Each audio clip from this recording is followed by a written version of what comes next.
Hey, so if you ever find that when you're cleaning, your arms get tired from all that scrubbing, and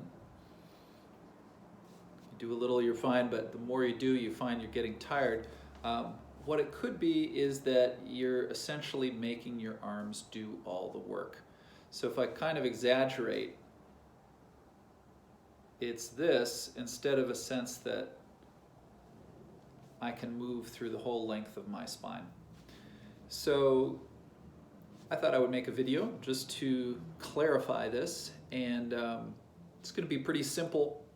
What I'm going to show you in the video is just kind of a hint of something that you can play with further. I don't want to make this a super long video, but I'm going to show you a series of movements that you can work with that will really help you clarify this. So first of all, let's just talk about what are the basic movements that your spine can make. So you have 24 vertebrae, and if you practice yoga or martial arts or play any sport, you know that the spine can do all kinds of things. But there's three basic things that it does because there's three basic planes of movement. So in this plane, the spine can round and it can arch. And actually I say it rounds and arches, but we could just say it rounds backwards and it rounds forwards. And what's important about this is that rounding means that what happens in the middle is not what happens at the top and the bottom. So here my head is coming forward and my breastbone is moving backwards. Now since I'm on a chair, my pelvis is rolling backwards, but if I were to do this in standing, there's a movement forward of the bottom of the spine. So what else can the spine do? Well, it can move in this plane. We call this sound side bending, but if you want to keep it simple, it's this same idea that the top and the bottom are going one way and the middle is going the other way, right? So side bending. And then of course there's rotation, so we can turn side to side. All right, so if you just practice these basic movements, of course, if you just watch my arms now, if I rest my hands here, but I let my arms kind of be loose, then when I round, I might pull my arms. When I round forward, my arms might go forward. If I maybe just let my arms hang, when I side bend, you can see the arms move. One arm moves up and one arm moves down. And then as I turn, there's also a movement of the arms, right?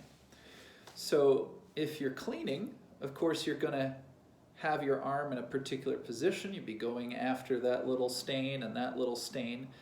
But it's different to do this than to do something like this. Now, and it also doesn't necessarily mean that you're doing some enormous dance as you scrub, but it could be.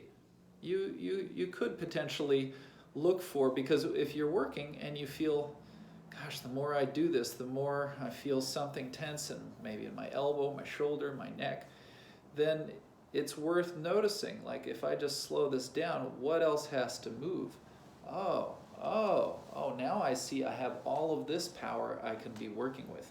And you can't see my feet, but you can imagine as I'm doing this how even my feet are active against the floor. I'm using one foot a little more for support in one moment and then the next. And so a thing that you can do as a way of practicing this, and you can do it in a chair, you can do it standing, is to be at the wall. And so if you're facing the wall, and just because of my setup, I'm staying here in this chair, just works best for the video. But if I put my hand on the wall, you can practice two versions of cleaning the wall. This is the version where all you really work with is your arm, right? And then this is the version where your spine is helping you. And then maybe you're going up and down the wall, but you're turned side, and you begin to feel how a nice thing to do is take the other hand on top of your head and go up and go down and go up and go down, which is very different than doing this, isn't it? And then of course you can work on the wall like this. And so with any series of movements like this, where you're working with these basic cardinal directions, it can also be useful to connect them into a circle, right? So, and of course you do this sometimes when you're cleaning, right? Imagine cleaning like this, imagine cleaning like this. Which one is going to make you tired faster? And of course there's a million variations, and you don't need me to show them to you. You just need a dirty kitchen, because you have to clean there, and you have to clean there, and you have to clean there, and sometimes you have to get down, you know, in an asymmetrical way, but how can you, in this position, still make use of everything? So there's many different ways to do this, but if you just want to practice, it's just good to put your hand on the wall and then turn yourself. You can be creative. You can create different kind of situations, but maybe the one thing that you could always play with is just the idea that once your hand is on the wall, it's almost as if you have no muscles in your arm.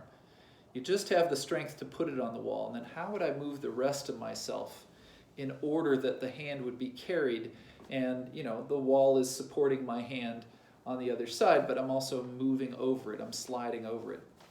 So you can put this together in different ways, or you can just go and clean your kitchen and think about this whole thing. That's what I was doing that made me want to make this video. So I hope this was helpful for you. Take care.